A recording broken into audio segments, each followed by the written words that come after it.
There's no garbage like old garbage. Hello, everyone, and welcome to the Spoiler Room Multiple Maniac Month here in the Spoiler Room, where we're looking at 4 films that are all titled Maniac. Hey, there's an original thought in my head occasionally. This one isn't it, but that's okay. But it is also one of our last rated PC for pre-code film that we're covering this year. So we're on the tail end of this special series that we've been doing. Hope you've been enjoying it. And tonight is like the ultimate of, if you wonder why the Hays Code happened, well, I think tonight's film, out of all the films we've covered this year, I think this film is probably the pinnacle, like that straw that really helped break the code back. And tonight I've got a wonderful crew with me to talk about Maniac from 1934. So thank you for venturing down the stairs, pulling up your chair, and popping your favorite drink with us. I'm drinking Wisconsin-ly tonight. Still pulling for that sponsorship one day. So we're drinking Wisconsin-ly tonight, and we're going to need it. But yes, the crew with me tonight, we have the man, the myth, the legend himself, Mr. Joe Randazzo is with us once again. Hey, Joe. Hey, guys. Glad to have you. You've been on this journey for most of our pre-code films here. So. Once you said the theme this year was going to be pre-code, I jumped all over it, man. It up until recently, it had been a blind spot for me. Like I noticed I hadn't watched that many 1930s movies. So I was like, well, let's get some in there. Yeah. Get build up your viewing repertoire, so to speak. And who also has repertoire but still comes back to our show for some reason. It is none other than Mr. Ian Simmons. How you doing, Ian? There's a fire in my brain stabbing me. I can't take this torture. I'm doing great. Good to hear. We would like to preface this show by just reminding you that if you have unhealthy thoughts, that can lead to criminal behavior and then to madness. Yes. Maniac 1934. Go, Joe. Synopsis. Well, there ain't no garbage like 90-year-old garbage, man. This one stinks, but it is so wonderful. Oh, man. All right. So we have Don Maxwell. Is that the character's name? Yep, Maxwell. He is a former vaudeville performer. He is working for ostensibly a mad scientist. And, God, this happens 20 minutes into the movie, but we're getting right into it here because this movie is also not very long. No. So the mad scientist is telling him, he hands him a gun and tells him to kill himself so that he can bring him back to life. And the line that stuck out to me was, "You could be alive." And I'm like, "You're alive now." I want to change that on the off chance you can bring me back. So he kills the doctor. For some reason, keeps the body in the office while we'll get to that. He decides that rather than go to prison or face any consequences for this, he's going to cut his hair and make himself look like the doctor and put on the doctor's fake Germanish accent to pretend to be the doctor. And I don't know what the time passage is here. Because it's hard to say because you missed the beginning part to where he and the doctor went to go rob the morgue and he. My God! And the two guys in the morgue. Yeah. So yeah. I mean, holy shit! Well, at the beginning of it, we're introduced to the doctor and the vaudeville guy who, for some reason, is shacked up with the doctor who decided to take him in because the vaudeville guy's on the run. Yeah. And then they decide, oh, you're good at impersonating. Here, impersonate the mortician so we can go steal a body. So they go to the morgue and they steal a body. Of course, they pick the youngest, most attractive corpse in the morgue. And the morgue guys working there are like, oh, yeah, that's the mortician. He's working late. Oh, he must be doing that special autopsy. Did you see that? That felt like a vaudeville bit in itself. That was so weird. Because the one guy, they're standing like shoulder to shoulder, and one guy's looking directly at the camera, delivering these horrible wooden lines. It was, I didn't know what I was watching. Both of them do. Both of them, for some reason, look directly into the camera to deliver this dialogue. And I'm like, why is this happening? Why are you talking to me? I am not in the room with you. Well, they're looking past you to the doctor, and they steal the corpse, but the doctor's formula works. But they need to take her out of the morgue because she needs oxygen. So yeah, they take her back, and then the doctor's like, "Hey, this is gonna work. Shoot yourself." After he tells him to go back and impersonate the Undertaker this time. Yes.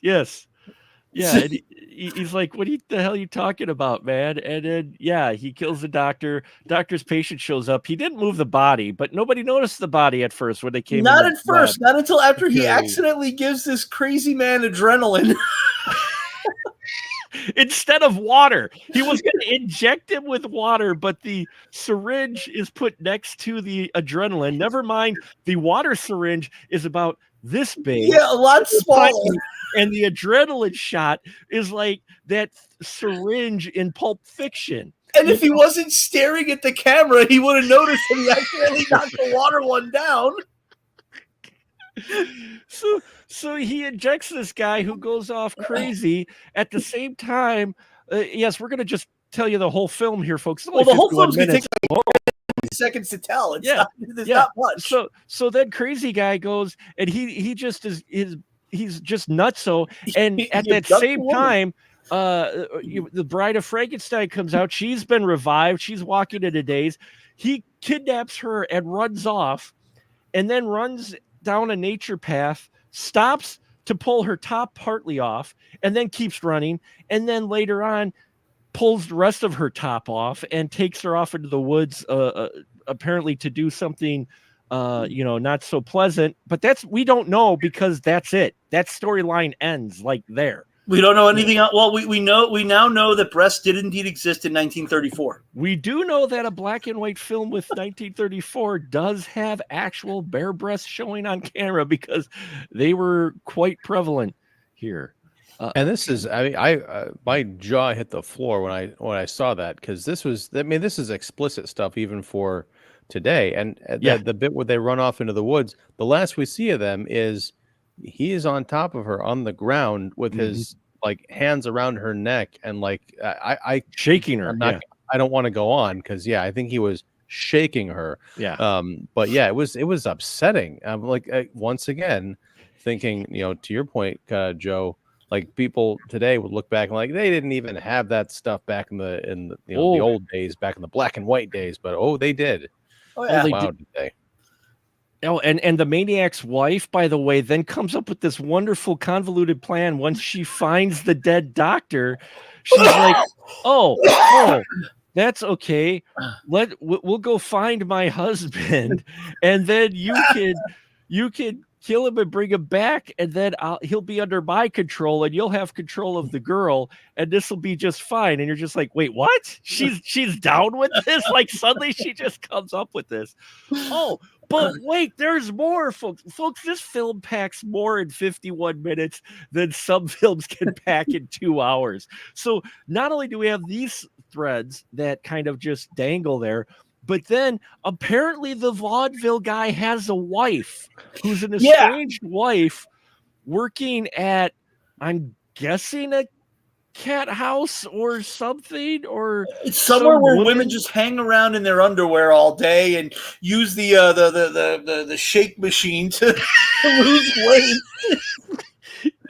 In common parlance, we call that heaven. But it's this weird like 5-minute scene. It was like something out of Bosom Buddies. I kept waiting to see Tom Hanks in drag, like watching these girls like just like hang out. Like, what does this have to do with the movie we've been watching for 35 minutes? Well, but that's because at the end, if they finally reveal right before it cuts away that that's her husband that works for the weird scientist. Right. And I get that, but it is so out of place. I think they might have made some reference in the title card, but I'm like, wait a second, that guy was married? What? Well, no, they each, it's built up, it broke up in chapters, because between each thing we get a little description. It's educating. See, this is an educational film. That's one of the things that I was thinking is that it reminded me of like those 70s sexploitation movies that were disguised as educational films. Yeah. Like even like nudist camp movies where it'd be like, we're going to examine the life of a nudist. And it's just basically the camera's put down and just watching ugly naked people play volleyball for 45 minutes. And that's all it is. But this is an educational film. We're learning something today. Right. And I think that's what they were trying to get away with here. Wait, so then we find out that the vaudeville guy has some distant relative that for some reason left him a fortune. Okay, this is where our vaudeville guy starts to descend into madness because suddenly his wife, who's been gone for a while, suddenly finds out where he's at. They decide that, oh yeah, she wants to hang with him now because he's going to have money. But then he starts freaking out and getting paranoid about her wanting to kill him to take his money. So then he like kills her. But you're missing. Even though she knows who he is and he knows she knows who he is, for some reason he still keeps up the charade with her that he's the doctor. He's still wearing all this stuff. He's still talking with the accent. Because he's a maniac. He's a maniac. In case you're wondering if there's any law enforcement in here, there is law enforcement. We see the last 10 seconds. But they decide to go and talk to the guy who owns a shit ton of cats. There's this wonderful scene. So the doctor had a cat. Okay, check this out. This is one of my favorite moments, though. Vaudeville guy's now posing as he's because the doctor, once he resurrected the woman, he's like, okay, but that's not a real test, bringing someone back from the dead. I need someone who's been shot in the heart. So I can take this heart that I've brought back to life and put it in the body to prove that I can bring the body parts back, that way. And so there's a cat in the room. And so they get a visitor right after. Cat named Satan. Named Satan. So after the doctor dies, our vaudeville guy, Maxwell, has to go out and talk to this guy about his cat that he lost, apparently. And meanwhile, the black cat that's in there, the doctor's, just randomly decides to jump off the shelf and eat the heart that was brought back to This movie is so random. It is amazingly random. Well, let's not forget he then gets into a fight with the cat. Yes, hopped out his eyeball. And ate it. Which looks suspiciously like a human eye, by the way. It doesn't look like a cat's eye at all. It looks like it's. This is why the Hays Code was put in place, because this is on camera. He literally grabs the cat. Now, of course, it's a cat puppet, but we actually watch him as he squeezes the eye out of the cat. I'm like going, this is 1934? Because this is brutal as fuck. I don't think when he's doing the close-up of the eye popping, I don't think that's a puppet. I think that's an actual cat. But the popping effect was very, there was no real blood or anything. No.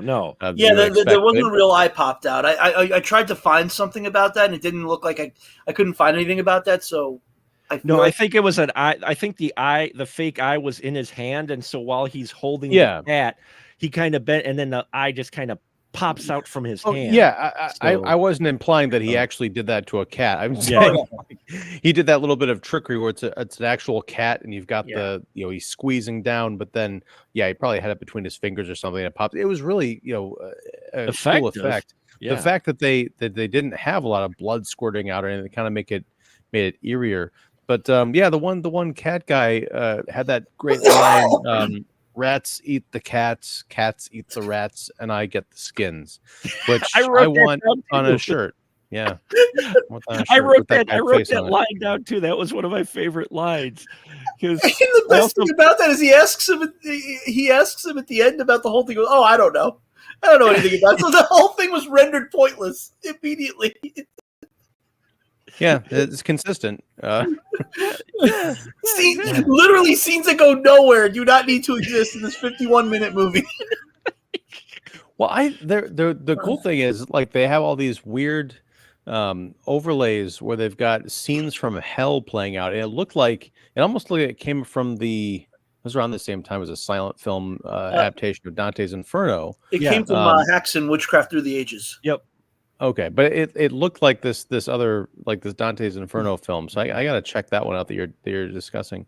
But yeah, it was all this kind of like, it was psychology and spirituality mixed in with science. There was just a whole weird, creepy vibe. It just, I wish the whole movie had been more coherent. I guess you could say, well, it's about a maniac. It's supposed to be narratively, it's completely incoherent. That's the thing. Like, if you try to follow this thing straight through for a story, it's all over the map, man. Yeah. It really is.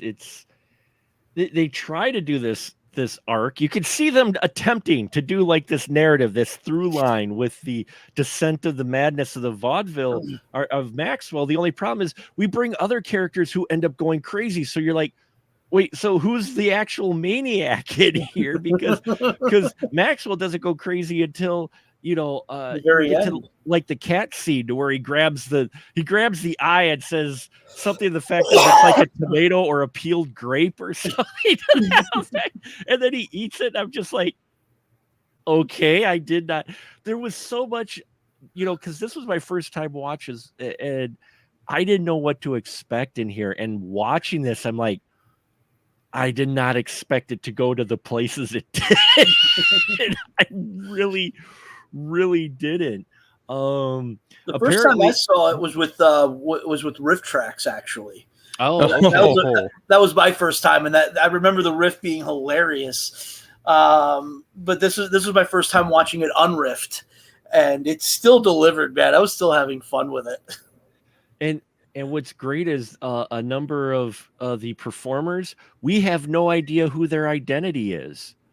The woman who was naked, apparently the detective, they were never able to find out who that was. The cat farming neighbor, there's no actual credit, which it's implied that was actually an illegal cat farm in some backyard of Los Angeles. No idea. Oh my God. Yeah, but just watching this, I'm just like, well, it has the random storyline. It is dark. It is brutal in some parts. It goes to, I'm just like, this is fucked up. It really is. Well, it's like it's this perfect kind of marriage of like Edgar Allan Poe and Frankenstein. I mean, they make a reference to, it's implied that this is the same universe as Murders in the Rue Morgue. Mm-hmm. There's a line about someone like an escaped monkey man or something who was cited, and then later on, our hero Maxwell, anti-hero mad scientist, to dispose of the actual dead scientist's body, he bricks him up.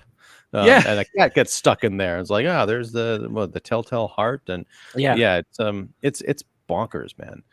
What I really appreciated, it was genuinely unsettling. I think it's supposed to be kind of funny, but it really got on my nerves. The, no pun intended, cat fight between the ex-wife and the woman who wanted to bring her husband back to life. He kind of shoves them or tricks them into going into this basement, this dirt floor cellar. It reminded me of the cellar from Psycho 2. Mm-hmm. But they're fighting each other and they're screaming. Like, usually when you see like women get into cat fights in horror movies, it's like all music and maybe some like grunts or something, but they're like screaming, howling at each other. It's very primal, and it's a nasty fight. It reminded me of the beach scene with Mrs. Voorhees and Alice at the end of the first Friday the 13th movie. Just like really like randy, and the cops come break it up just barely. Don't you get it? And maybe I'm going to make a lake out of a puddle. This is a reference to a scene we got previously in the film where our guy was going to go get the body, and there was two cats that ran between his legs and started to fight next to the body where he was going to grab it. And then we get the actual cat fight between the ladies later on. Don't you see the connection? This is art. Yeah. Put this next to Megalopolis and Joker 2. Or he just had the footage and he put it in because there's also two dogs fighting each other like 10 seconds later. Yeah, I don't. That doesn't seem I to don't go know if it was anywhere. supposed to be the same animals he was trying to make or what, because we had the two cats fighting in the morgue. And we then as also he's just had rats running around and they just filmed the rats for whatever reason. There's no rhyme or reason to that. Yeah, no. The morgue that looked like Dracula's lair, also Yeah. from the Todd Browning movie. Apparently, they did rent that morgue. It was found or rented. It wasn't a built set. It was like a morgue that they found. It's implied anyway. A film like this, there's not a huge amount of information because it's so obscure. But that's why we're still talking about it today, because this film is while we were talking about how random and such as is, the way actually it's shot, and some of these scenes are shot though are really well done. I mean, I'm impressed. You get some shots in here like the one I like the one in the detective office. Detective office, I put in quotes. Where they're interviewing the mortician. And the way it's shot and framed, it's like through a door frame almost. And they do a lot of kind of cool stuff. You can see him trying. It's 1934, but this guy really, I get the impression the filmmaker really felt like he was making something. Yeah. Well, he was definitely making something. It's engaging in its madness, though. It is. That's the thing about it. A 51 minute movie, you don't want it to be. Obviously, it should feel quick. There were points where I felt like it dragged a little bit, but for the most part, it's so out there and so weird that I couldn't look away. It's like a bad car wreck. It really is. It's just. What the fuck are they going to do next? Is just like what keeps you going, what keeps you engaged in this whole movie. Yeah. Oh, go ahead, Ian. No, I was just gonna say, like, is this movie a mess, or is it just the embodiment of madness and in its own way kind of perfect, something you don't really want to experience, but you also can't look away from, and it's hopefully over very quickly. Yeah, and I mean the title cards, you could tell they were trying to do something because they talk about the 5 different mental illness. They call dementia praecox, which is now called schizophrenia, parasisis, which is actually neurosyphilis, paranoia, and bipolar disorder, which was called manic depressive psychosis, and manias. So I mean, they've felt like they were painting the picture of someone descending into madness, because each one of those is more extreme versions of a mental illness, and you could feel like they were trying to say something. It's just that they didn't stick with the one character. If they would have stuck with Maxwell like through this whole thing and see his more gradual descent, that would be interesting. But it was like, here's the title card, now here's this scenario. Yeah, it's also weird to look back and 90 years later and see the conversation around mental illness, because you look at some of these title cards like, oh, manic depressives, they often become sex fiends. I'm like, wait, what? Yeah. Maybe, but yeah, some of the conclusions were interesting to read now that we know more about it. It reminded me, a friend of mine worked at a bookstore, and one day she was given these books to throw away, to just completely discard them. One of them was a 1934 medical book. Oh wow! Ooh. And she was like, "Do you want this?" I'm like, "Absolutely, yes."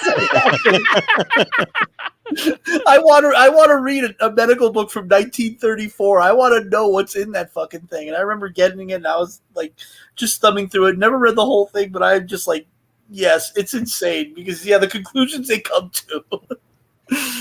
Oh man, is it all just like leeches and electrodes, or what was going on there? Only a few leeches. Yeah. Oh, okay. Yeah. And what film had only been around for what, maybe 20 years at this point, huh? Film's been around since 18. No, well, so it'd been around for a while, but this guy, you can tell he's just trying to make something. And one of my other favorite scenes in this film was early on when they find their subject to inject this serum, which, by the way, notice the Frankenstein reference as he injects on both sides of her neck. I was like, oh, okay, that's subtle.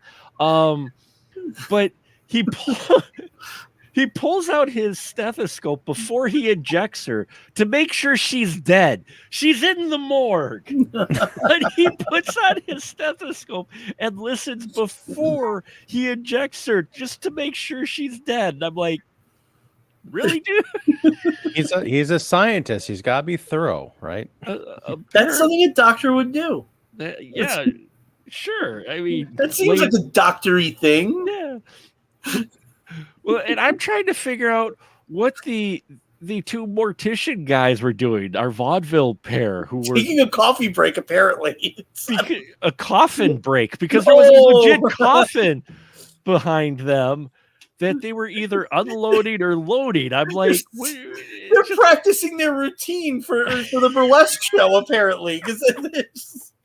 Well, the thing is, like, it's just two shots of those guys, stand there talking about the weirdness they're observing of these two other people molesting this body, and then the other two shot of these people molesting this body. There's no sense of like space, because you kind of get the feeling like the doctor and the assistant are trying to be all like sneaky and stuff.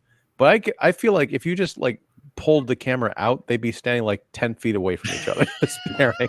And yet he's walking around like he's a 1920s villain as he's going from coffin to coffin. Which I'm like, if these guys are standing right there, you're not sneaking anywhere. No. You're in plain sight. Well, and it didn't quite make sense, like many things, because it's like, okay, the one guy's posing as a mortician, so anybody who sees them is not going to question the mortician bringing his buddy to the morgue to look at the attractive corpse.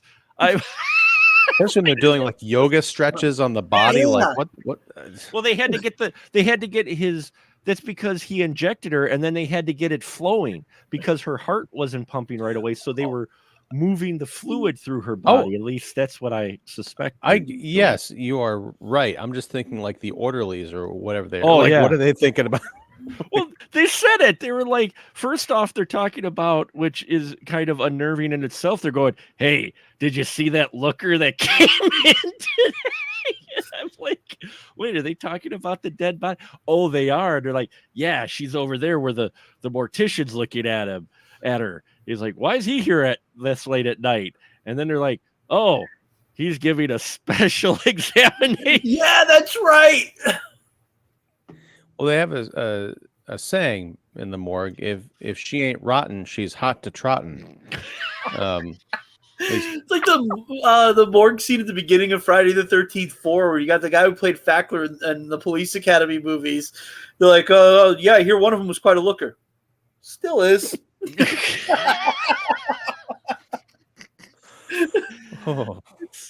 Yeah, it just, this whole film. And then it's like, what I love is they're interviewing that mortician later, and he's like, oh, he posed as me. I would just like, I wouldn't have done something like that if it was me. Because it's not you.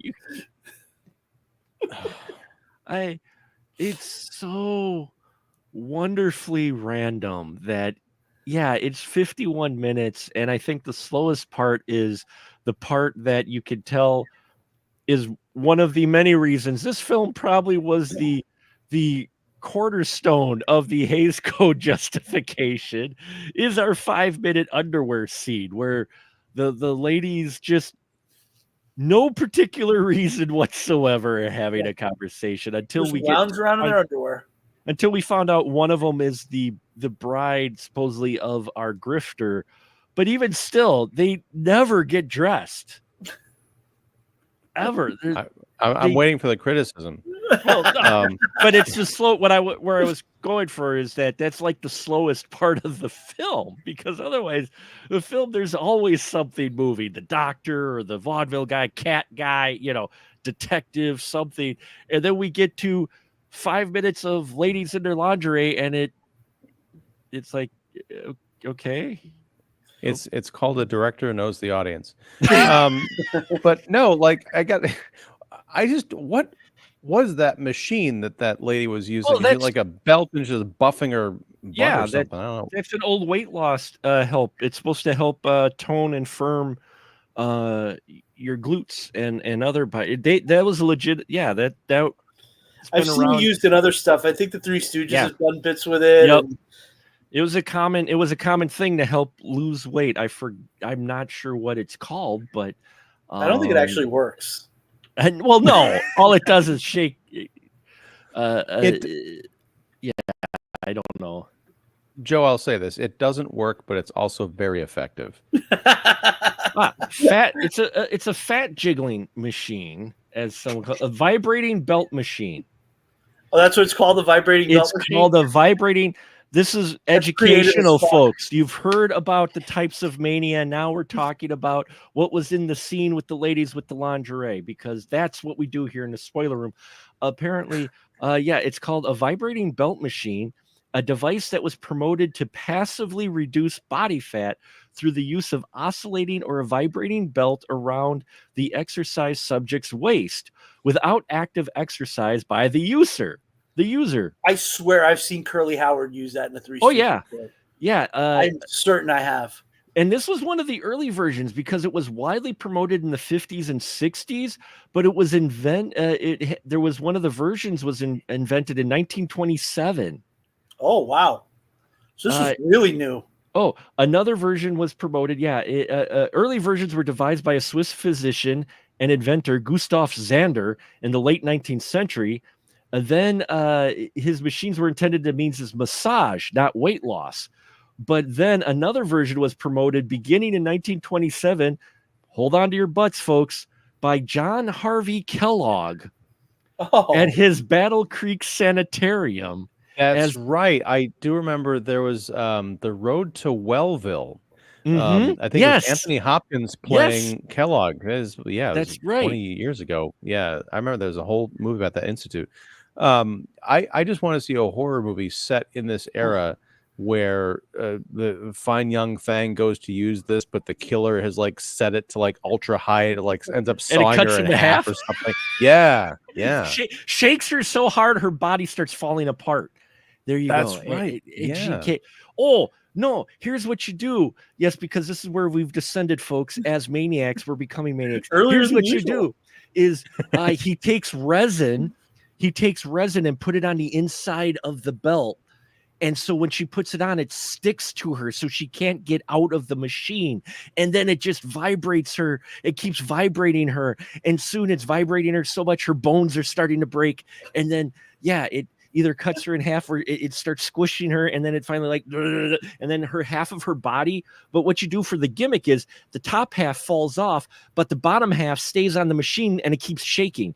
And so it's like, boo. So you have, and you can do that as, it could be a recurring gag like that opens the movie and then you keep cutting back to it throughout. And she's like in various states of like being cut in half until at the end, it's just the butt on the machine. There you go. I love it. See, we've got the Maniac sequel here is what we got right here. See, so that's what we, hey, maybe we can even get the same lady to come back. Probably not. I don't. He's 90 years old this year. So. I was gonna say I don't think so, at least because this is a 90-year-old film and she was there, so she'll be 110 or something. I don't think she'll want to come back to do the vibrating half lady gimmick for a horror film. Well, I mean, if Stephen King taught us anything, it's sometimes they come back. Sorry. I mean, she's still alive. She's sitting there at home going, please let it be soon. but looking at the film though, there's wonderful early horror elements in this movie. I mean, like we were talking about in our pre-show. Check out our Patreon, $1 a month, and you can check out our pre-talk conversations where we mentioned Terrifier. And you have a lot of gore and apparently brutal deaths. There have been brutal deaths in the last part too.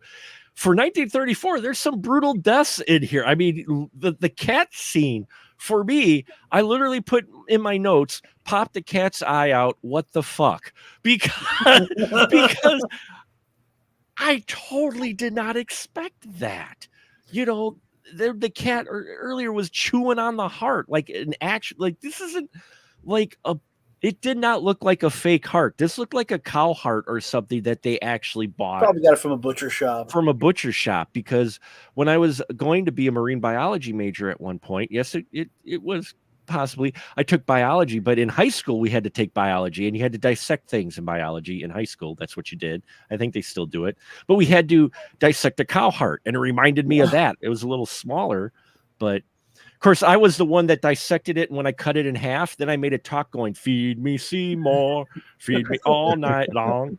Because it looked kind of like, and then no one, I was that guy that everybody wanted the lab partner for because they didn't have to do anything because I was too busy enjoying cutting shit up.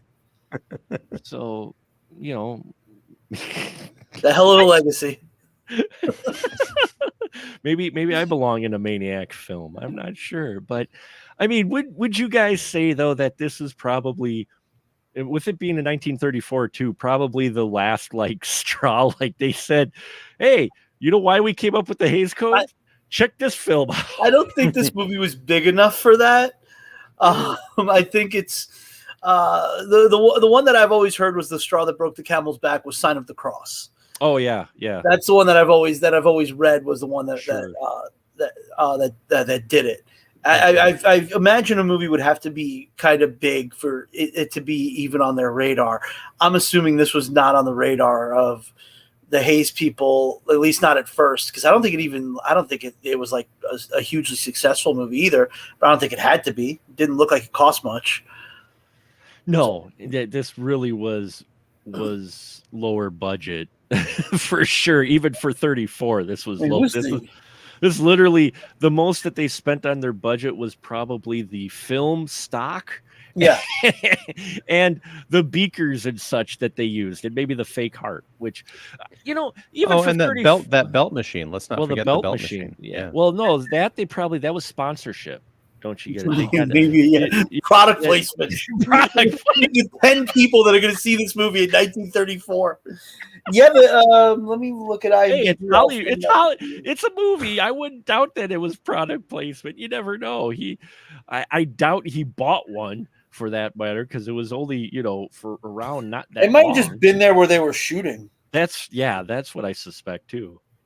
I'm thinking of someone needs to do this on a YouTube video. The song Maniac from Flashdance. The video is Jennifer Beals working out. Just put that song over like a montage of the girl from Maniac using that machine. Yeah, that would be dancing fantastic. Like she's never danced before. Yeah, never did. Looking at the studio, they did not make that, according to IMDb at least. I clicked on the studio's name. They did not make that many films. They made about 20 films. A lot of shorts. So a lot of them are shorts too. So yeah, the studio. The studio was called Roadshow Attractions. It did, the fact that all the titles I recognize are all educational drug films. And How to undress in front of your husband. Yeah, just like the ones that I was showing yesterday, the other day, the test tube babies and she should have said no type films and those type of things. The Hays people definitely did not have these people on their radar because they made How to Undress in Front of Your Husband in 1937. Into the Hays Code's existence. So this is one of the early underground films then. They did some of them later on would be approved and passed, but this one is unrated. This one was just, as well as Marijuana, which is their second most popular film, which is one of those Reefer Madness type movies. Yeah. A young girl becomes a dope pusher. Yeah. A lot of these movies, I think they're just so under the radar. Oh, this director did. I was wondering. He did go on. He did make Sex Madness. Yes. Which was before, same year as Maniac. So, and then that's the one that Patton Oswalt recently had a bunch of friends either redub or riff it. Oh, did he really? Yeah, I haven't seen it yet. Yeah, he also made The Seventh Commandment, Sinister Harvest, and a short. Those are two. That's a short, and then there was a short, The Truth About Sex. This guy was just was a perv. No, yeah. Apparently.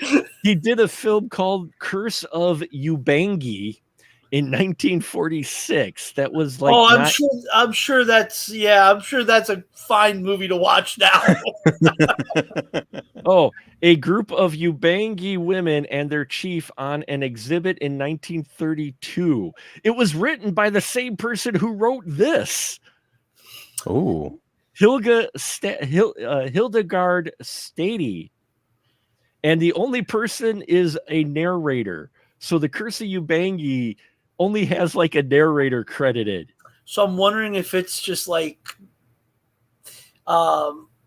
footage, like stock footage of it's like a Mondo tribes. Movie. It's described as a Mondo movie. So yeah, it's probably it's an early Mondo movie. It's early Mondo film. So he made one of those as well.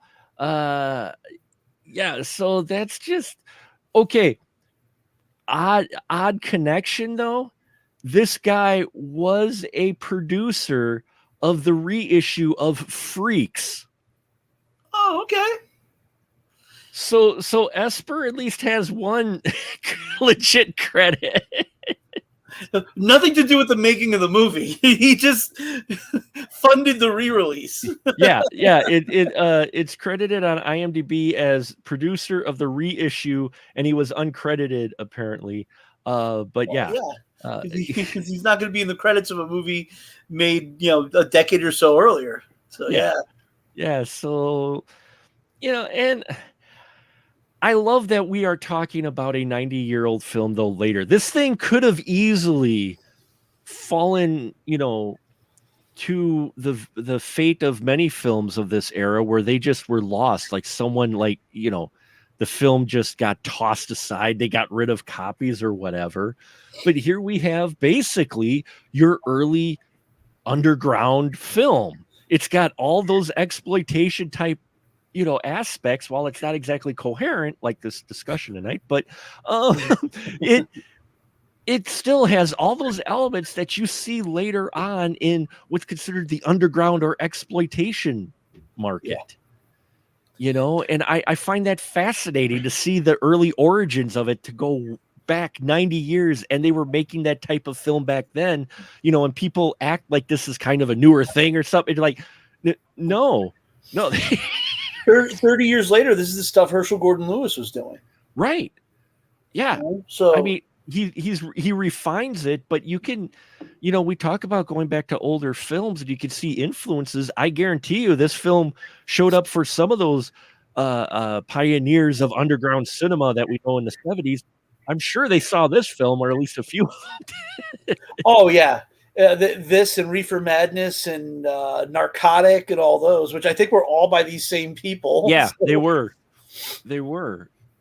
And I mean, Something Weird Video, Mike Vraney found a warehouse full of old movies like in the early 90s, and he found all these movies that would have been lost to time otherwise. There's a lot of movies like this from that time period that like nobody ever really knew, and then like you watch them and it's like, what the fuck am I watching? Yeah, some of these are, well, you mentioned earlier, what was that? Hexen or whatever, the Hexen, Witchcraft Through the Ages. Criterion put it out, so it's very rarely available. But if you look at Hexen, even going back further than this film, that's a batshit crazy movie. And you think about what they were using back then to make that film, or even this one, like we talked about, some of the effects that they did in this film, while limited, you look at it, go, yeah, I mean, that fight between our two actresses, that was a knockdown, drag out fight. I mean, they were not holding back, and they did not have stunt doubles. These were the actresses. They don't even, like you were saying earlier, they don't even know who half these people were. So they didn't have much of they weren't really keeping records. No, that set looked like a dingy dirt floored basement. They're throwing each other around, and there's not a whole lot of cutting in it. So I'm like, how banged up did they actually get? Also, not particularly well lit. So they didn't have a lot of equipment. This was a fly by night thing that that we were watching here. And the one lady who played Mrs. Buckley, who was one half of that fight, was in 4 other films. This was her last one. Go figure. Before this, she did a film called The Battling Bookworm in 1928. She did Over the Hill to the Poorhouse in 1920. And in 1918, okay, just putting this in perspective, folks, she made a movie called Men Who Have Made Love to Me,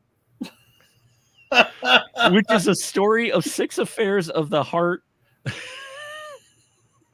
drawn from controversial feminist author Mary MacLane from 1918, and it's an hour and 10 minutes. And you're kind of burying the lead on what the actress who played Mrs. Buckley, what her name was. Yes, Phyllis Diller, which stuck out for me. Not that Phyllis Diller, although I'd love to think that this was. Dude, I saw that title, that credit. I'm like, wait, what? I'm like, wait. There's no way in hell. I'm doing the math of the age in front of my head. He's like, no, that wasn't. What was she? 4? I'm like, no, it's not that Phyllis Diller. No, it's a different Phyllis Diller. But, yeah, and our Maniac, Maxwell, he was only in, go figure, 3 films. This was his first one, though. He later on would be in Marijuana, spelled with an H, and he was in, he played an uncredited detective, and then he was an uncredited cowboy 2 years later in Heading for the Rio Grande. So that was the extent of his film. This is like early precursor, like I Spit on Your Grave, where you have like people in here with like 3 or 4 credits total, and they just disappeared. Yeah. They just disappeared into the ether. You still get that today. Even you'll be like, oh, who's this person that played this character in this 2017 movie? They've done nothing else. Yeah, they needed some money, and there you go. We've run into that over the years. When we've done these films where we've run into like I forgot which film it was, with the kid actress who took the job because her mom was sick, and so she literally just took the acting job to help pay for her mom's medical bills, and her brother was in the film too, and then that was it. She was done. What was that? We talked about that this year, didn't we? Was that this year? I forgot now. I feel bad. I've watched way too many episodes I wasn't on because I don't remember that. I forgot. Yeah, I forgot who it was. I'm sure. Listen back to one of our other episodes. That's not a hook to just listen to our back catalog. Go back and watch all of them, and then let us know which one it was. Yeah, let us know. Just listen to all of them. Keep going until you get there. Yeah, so I'm not sure. I forgot who it was, but you do have these just one-off actors or performers that it's just interesting to see that they had, and that this film, like of all the 30s films, this is one of the films that still has been preserved, that they were able to find, and you wouldn't expect it for this. This has a Kino Lorber restoration. So, does it really? Yeah, Kino Lorber put out a collection of Dwayne Esper movies, which I'm going to have to go back and pick up now. This is. I want to see more of this. I want to see how far he takes it. Yeah, and that's the thing is, even though this film is just batshit crazy and somewhat disjointed, I am so fascinated by it. I want to see his other work now because I'm like, because it's insane. In true cult film fashion, you find one of those films, you're like, I gotta find the others now. You watch The Holy Mountain, and suddenly you're like, I gotta find the director's rest of this work because isn't this batshit crazy? That's exactly it was Santa Sangre for me. That was my first Jodorowsky, and I was immediately like, I need to see more of this. So yeah, folks, that's it's not a log movie, it's a bizarre movie. I am so happy that there are some films like this that are so old that have been preserved. And I will recommend right now, watch the version on Amazon. There's a version of Tubi, and the version on Amazon is restored to where you can actually see shit. And you can pretty much understand most people, but it's the version on Tubi, because I was watching the Tubi version, and I'm like, oh, this is rough. I mean, it's dark. You can't really see anything, barely see what's going on. I'm like, I wonder what the Amazon version looked like. So I went there and I'm like, okay, $3. Yeah, sure. So I rented it for $3, and holy shit, it was a completely, you could see everything. It was as clear as they could do it. Yeah, this is the benefit of having these restoration companies now. Go ahead, Ian. I was gonna say, like, I didn't watch the Tubi version because I think by then, Mark, you would recommend the Amazon one. But I mean, towards the end, like especially when the cops, that whole montage of them like rushing out to go to get to the lab, that was dark. So I can only imagine like the Tubi version was just like a black screen with sound. Well, there's a couple scenes in the Tubi version. It's when the cats are fighting. When the cats are fighting in the morgue, you can barely see what's going on in the Tubi version. Like, I'm sitting there squinting going, I think I see movement, but I'm not sure, because they've got like either the public domain version or whatever. But then I rented the Amazon one for $3. I'm like, it's worth it. I got to see if it's got to be better. And sure enough, it is. So, I mean, it's worth $3. It's only 51 minutes long, but to see such an early, basically exploitation cult film, I'm so glad we watched it, in all honesty. Oh yeah. Yeah, this is obviously not a studio picture. This was a guy in his dingy basement with a bunch of his buddies from vaudeville going, "Hey, be in my movie. I'll let you do your shtick." Is it going to be a talkie? Yeah. All right, I'm in. You know, which you think about it, he had to have some money, because the equipment could have been cheap, even though he's shooting it on a, indie underground, not studio. I mean, the audio as well as film equipment, that could not have been cheap for 34. Definitely not. So there was some money, and maybe it was the illegal cat guy was funding it. I don't know. To advertise his illegal cat farm. That's the whole point of Maniac, folks, is to advertise the guy's illegal cat farm. That was the whole thing. Where he's got his side, Roy's cat farm. The rats eat the cats eat the rats, and I collect the skids. That's what you. Classic. It's classic. So there you have it, folks. We'll go around real quick, and then we got some other things to get to. But Ian, would you, even though we've kind of joked and Josh with this film, would you recommend this film to someone? Yeah, I mean, because it is completely nuts. But also, as I'm gonna beat the drum again, for anyone who thinks that older movies can't be transgressive or exciting or more than just kind of a novelty, like a historical piece, there's some shocking stuff in this one. I really would recommend watching it.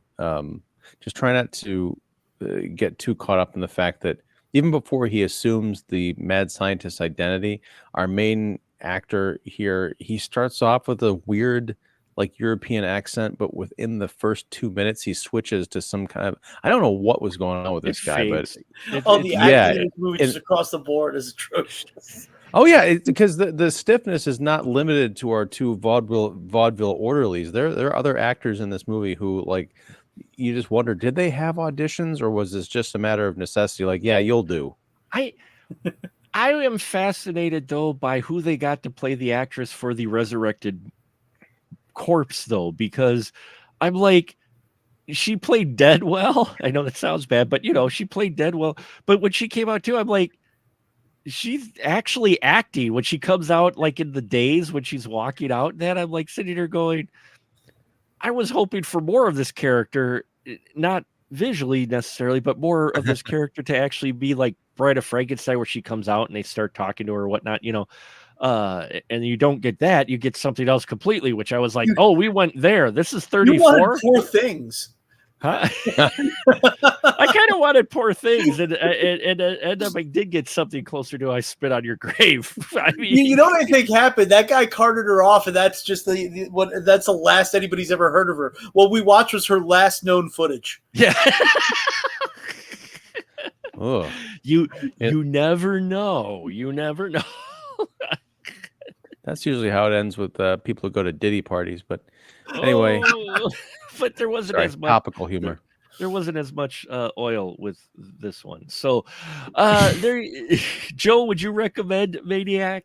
Yes, for the grand guignol value of it, it's absolutely insane, and that's the best I could say without burying the lead. I mean, it's like, even with a lot of the pre-code movies that we've seen a lot of stuff this year that, you don't think you would see in a 1930s movie, but you always felt like you were in the hands of a filmmaker. You're in the hands of a maniac here. Like, I'm not even, that pun was completely not even intended. This, I want to learn more about Dwayne Esper now. Yeah. After this movie, I want to know what his deal was. Who was this fucking madman who made this movie? And I'd say the same thing. Watch it. Watch the Amazon version so you can see what's going on actually. But it was just fascinating to watch because I'm just watching it going, what the hell? Absolutely not knowing after the first 15 minutes where the hell this movie was going to go. Because I'm like, wait, what? And it kind of has a narrative with your Maxwell character, kind of. But there's nothing really that happens in a lot of scenes that moves things forward much until the doctor dies, and even then things start to get a little convoluted. You're just like, wait, what? Wait, we're doing what here? So lots of harebrained scheming. Lots of harebrained scheming. Yes, a lot of harebrained scheming. So there you have it, folks. And it's only 51 minutes, not a whole lot, horrible your time. Put it on your 31 days of horror list. You can check it off and you can see a little piece of exploitation history because, you literally watched us talk about it longer than the movie itself. Yes, we did. With the movie, our podcast is now longer than the movie itself. So thank you so much for hearing us discuss this. Now, it is a pre-code film. We have 2 months left, which means we have 2 films to spin on the wheel of random left. And, well, since it's only 2 films, that means it's going to designate what the next 2 months of films we're going to cover with one spin. How about that, folks? So, all right. So we are going to do this. We've got Blonde Venus and Night Nurse left. Night Nurse, 1931, Blonde Venus, 1932. So let's spin the dial. It's a 50-50. And let's see 50% of the remaining movies. Where is it going? Blonde Venus. Is it Blonde Venus? Blonde Venus it is. I'm not quite sure what to call this month. But yes, so for Blonde Venus, that'll be our November film for PC for pre-code. And along with Blonde Venus is 1942, The Spoilers, 1958, The Touch of Evil, and 1978, Just a Gigolo. So that is going to be the films that we cover for next month, which means our last month, December, is going to be Nurse month for December, because we'll be watching 1931's Night Nurse. We'll watch Nurse Betty, Nurse 3D, and The Good Nurse. So it'll be a month of nurse films. Do they have any of those belt machines in there in the hospital? I'm not sure because I've not seen any of those films. Well, Nurse 3D, I think I might have seen once. So what was the last one? Nurse 3D, and then what? The Good Nurse. The Good Nurse. Okay. Yes. I'm gonna look these up later. The Good Nurse, and Nurse 3D is a horror film. The Good Nurse is a newer film, actually. So we're gonna have a newer film in here. And so yeah, I picked films that had nurse in the title. Tried to pick a variety. So go ahead. And I cut off the voting a couple weeks early, folks. So next year, because I am turning old man 50 next year, it's Over the Hill year, which means for Over the Hill films, we're going to be picking a film every month from 1975 to talk about. I've had a poll up for about 3 months now. Many of you have voted. Thank you for those of you who have sent in our votes. And I have the top 12 films that were voted. And these will be 12 films as random like we did this year that we will be looking at, and not in any particular order. So the 12 films we are going to be looking at are Switchblade Sisters, A Boy and His Dog, Rollerball, Death Race 2000, The Giant Spider Invasion, which I just saw 2 weeks ago at the Gerald Opera House with Robain, the director, in present to watch that film. So that'll be interesting. Shot here right in Wisconsin. Hoo-hoo, Wisconsin represent. Then we have Dog Day Afternoon, Rocky Horror Picture Show, Tommy, Monty Python and the Holy Grail, The Stepford Wives, One Flew Over the Cuckoo's Nest, and I know this will be a surprise, the one that got the most votes, Jaws. So, Jaws got the most votes of 1975 movies. Who would have thought that? I'm actually more shocked you've never covered Jaws, apparently. No, we haven't. We have not covered Jaws. So I've got to look. I think we did cover Jaws 4, I think. So we may not do it. So I have to look back. If obviously you want to start with the best. Well, yeah. So I'm excited for next month. We've got a variety of different films from 1975 that we'll be looking at. And who knows, maybe we'll work a few more in. I'm not sure. But those are the 12 films, folks, that we will be looking at. So it should be an exciting month. Hope you've enjoyed tonight's discussion and enjoyed our pre-code films we've been covering. We got 2 more to go. But now is the time for the license to shill. This is where you can find out where you can find the content of my lovely crew folks who are very patient enough to come on the show. So first off, Joe, go ahead. License to shill is yours. Well, as soon as I'm done here, I have to rewatch The Elephant Man because I'm doing that for the Literary License podcast tomorrow morning. Then next week, we're continuing the Bela Lugosi films. We're doing Dracula and Murders in the Rue Morgue, which we covered here a couple months back. Murders in the Rue Morgue we did. The next, we're continuing going through the films of Paul Verhoeven. Next month, we're going to be doing The Fourth Man. We just did Spetters the other day. I don't know when that's going to be up. But yeah, that's what I've got. I think I don't think there's anything else for me to show yet. You know, who knows? A couple months from now. Who knows? Never know. Always exciting. Thank you, Joe. Yes, check out the Literary License podcast. Great podcast that they were kind enough to have me on a few times, and always a great discussion. Anytime you want to come back, you are absolutely welcome. Well, thank you. I don't want to bring down your listenership, though. But anyway, and now we have License to Shill is yours, Ian. Well, I'm Ian Simmons. I run Kicking the Seat, which you can find at kickseat.com and also right here on YouTube. Do weekly shows and interviews and live streams and stuff. And this Wednesday night, we're going to be talking about Saturday Night, the new Jason Reitman movie about the 90 minutes leading up to the debut Saturday Night Live back in 1975. So, it'll be a fun discussion, I hope. And, otherwise I'm here on Monday nights talking to you guys about classic films.